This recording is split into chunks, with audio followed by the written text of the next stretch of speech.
Hello, my marvellous sausages. It's the 22nd of April, and here we are in the beautifully picturesque ETZ, where we're going to see Xur in Winding Cove. Here I am, just in case you don't know. Look, let me show you exactly where the old testicle-faced person is. You want to go through here and just go up the side here. Follow the road until you get to the stumpy, rocky bits. Now, instead of trying to jump all the way up the side there's a little shortcut here for old Xuri poos. Go away, you servitor git. We've got a hole out in the wall, just up here, look.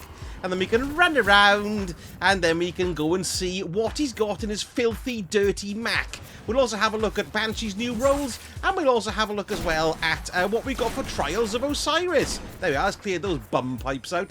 Oh, let's revive that fellow as well.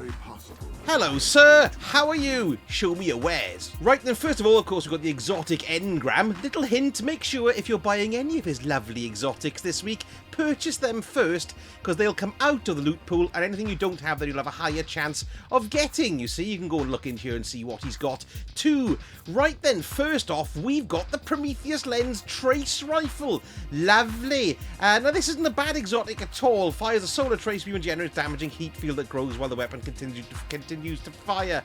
Excellent. So there, if you haven't got one of those, pick one of those babies up.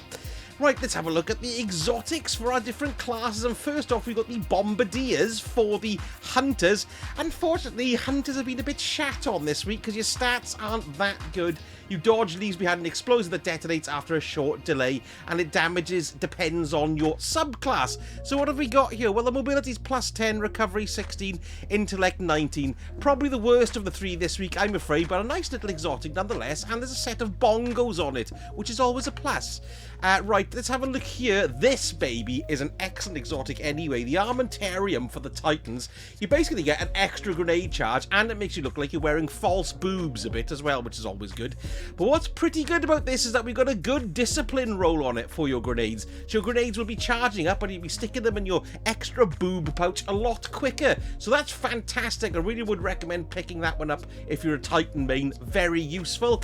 And then finally, I love this. This is the Getaway Artist for the exotics, for the Warlocks. It makes a little arc buddy float around and shoot people in the face. Really, we wanted a good discipline stat from there. 11 isn't too bad, and resilience, it's in the wrong place there as well. We kind of wanted that in recovery, but overall though, 64 isn't a bad one, and if you haven't got a Getaway Artist, you should pick this up. It's bloody brilliant. Right then, let's go in and have a look at the weapons. First off, we've got the 7th Seraph C2 sidearm. I'm not a sidearm fan, but of course I'm always wrong about everything, so you know, you might like a good sidearm. This one's got Zen Moment, full auto trigger system. Strange to have that on there when you can actually stick it on as a mod there, look, anyway. So, you know, it's a bit of a wasted slot, to be perfectly honest. Accurized rounds, flared magwell, hammered forged rifling, and corkscrew rifling.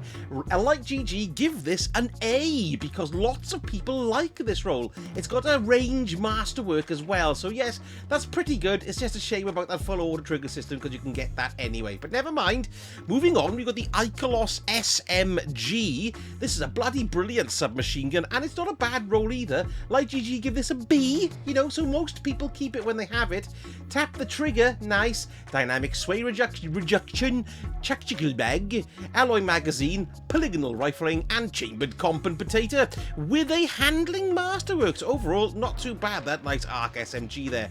Wolf tone draw, an excellent bow. However, a lot of people don't keep this roll. In fact, it's the worst mark this week with an F. Everyone chucks it away. Harmony, threat detector, carbon arrow shaft, fiberglass arrow shaft, natural string, and tactile string as well, and it's got a draw time masterwork, so perhaps not the one to go for this week. Deafening whisper grenade launcher, auto-loading holster, underdog, high velocity rounds, implosion rounds, quick lunch, and a confined lunch, so that's a really fast ham sandwich in a cupboard. And it's got a blade masterwork, a blast radius masterwork too. They've given this a C. A C for average, so some people keep it, some people don't. Half and half, really. Next, we've got the Iota Draconis. Bloody hell. Put those teeth in, you stupid boy. Iota Draconis Fusion Rifle. Now this has had a very good roll review, really. They've given it an A, and we've got high impact reserves. This is a high impact frame as well, so that's good. Under pressure, ionized battery, projection fuse, hammerforged riffling and arrowhead break, and it's got a charge time masterwork too. Now this has the best mark of them all, the Temptation's Hook sword. It's a caster frame, so it chucks like a circle of arc at people, and it's bloody brilliant. It's got Vorpal on it, excellent. Relentless strikes, balanced guard, heavy guard, hungry edge, Glen Close, and tempered edge as well, with an impact masterwork. This is S tier. It's given it an S. Everyone keeps this when they get this. This is obviously a god roll for the Temptation's Hook. Right then, and finally, we've got the Frozen Orbit Snipper Riffle. What have they given this one? This is given a C. It's a very fetching devil, isn't it? Vorpal weapon, though, on a C. Well, there we are. It's got Genesis on it. It's not a bad roll, I've got to be honest. Accurized rounds, tactical mag, fluted barrel, and extended barrel as well, with a range masterwork. I know it's barrel. Yeah, so it's just the way I speak. So there we go. That's not too bad either. So some nice choices there this week. So the Temptation's Hook is the best. Iota Draconis is excellent as well. And the Seven Seraph Sidearm. Right then, let's go and have a look at what we've got for the legendary armor for the Warlock. We've got the Lightkins in this week. Nothing particularly brilliant there on the gloves. 14 from resilience, recovery, and discipline. That's actually not too bad, but the overall stat isn't that great. 55 on the robes. These look really, really nice. Bit spidery on the back there, yes. Really, really nice for a transmog. However, that roll isn't that good. It's got a plus 20 in mobility, though. Shame we're not a hunter, really. There's the bond. There's the helmet. That's got a 57. It's got a 19 in recovery, which isn't bad. And bloody hell, look at that baby. It's bonkers. And a 21 in intellect, too. But still, not that great. The highest and best for the Warlocks is the Lightkin Boots with a 62 and a resilience of 20. That would be good if we were a Titan, but we're not. We're a Warlock. We want recovery for our Rift. Strength plus 17, though, good for melee wallops. So 62 overall. That's very nice there for the Warlocks. Right then, Titans, we've got the Light King Gauntlets coming in at a 56. Best stat there is 20 for strength. Lovely looking, though. If you haven't got them for transmog, well worth picking up. Ooh, looks like Hoarfrost Z. What have we got? 55 for the plate. Let's have a quick squint at that as well. Very sexy. Ooh, looks good, yes. But unfortunately, stats aren't that great there. Nothing really, really worth shouting about. For the helmet, oh, we got a 62 here for the helmet. Let's go in and have a look at that. Resilience is 16. That's good because that makes your barricade charge faster. So that's not bad at all. Bonkers looking as well. And 15 in strength too. And then finally the booties. Oh, they're good as well. 63 and resilience 24. Those are good boots for Titans.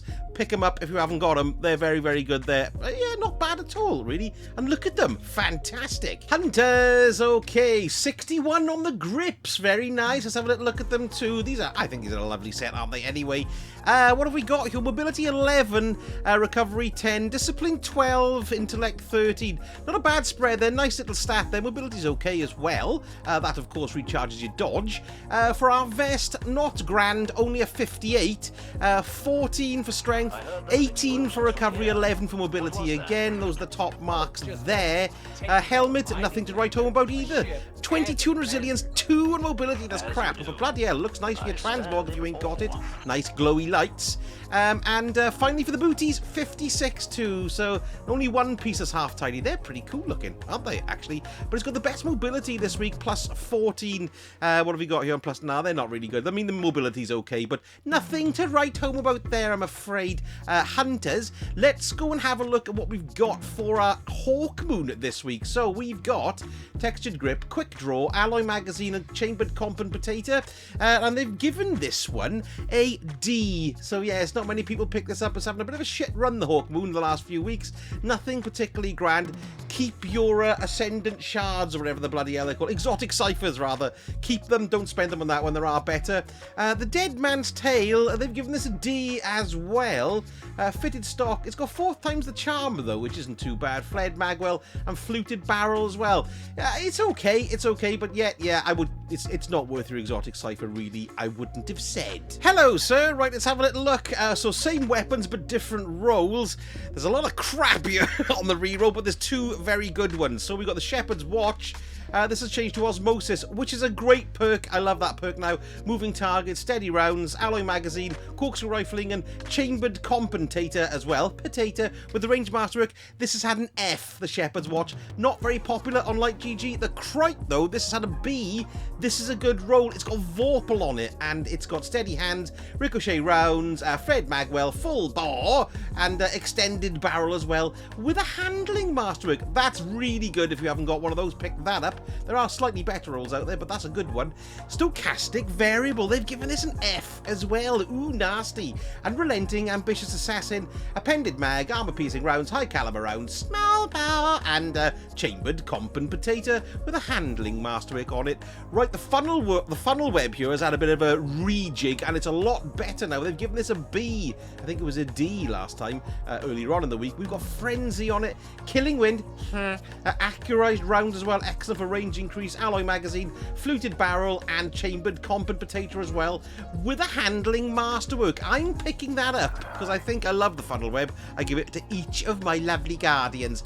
Memory interdict. What have they given this one? This is a D. Not much better. People don't seem to like this unrelenting perk on these weapons so far.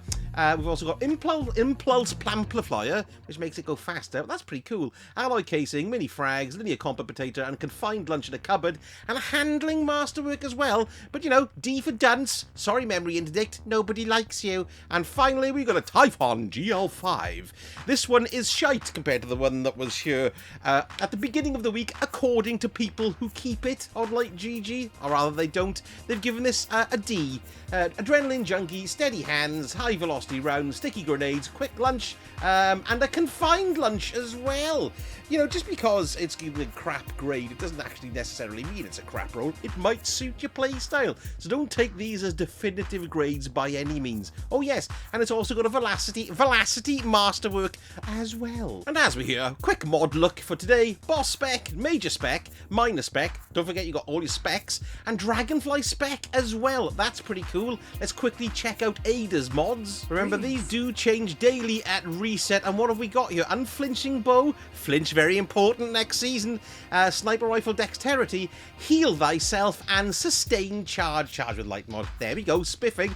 Let's go and have a quick look at Saint and what he's got for Trials of Osiris this week. So for the map, we've got Exodus Blue, and we've got Skull Shock Alert bounties here, which is precision kills, of course. 20 pulse kills, 15 sniper kills, and 20 void kills as well.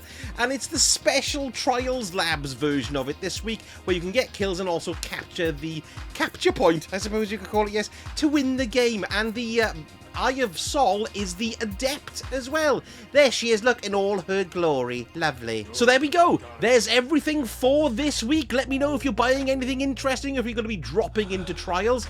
There was a huge weapons twab that popped out yesterday, and I've done a breakdown video of that if you want to have a little look. It's sort of interpreted in my own unique way, and it doesn't go on forever either, although it still is 18 minutes, but bloody hell, it was a massive 8,000 worder. So if you want to have a look and see what's in store next season, pop along and have a look at that vid.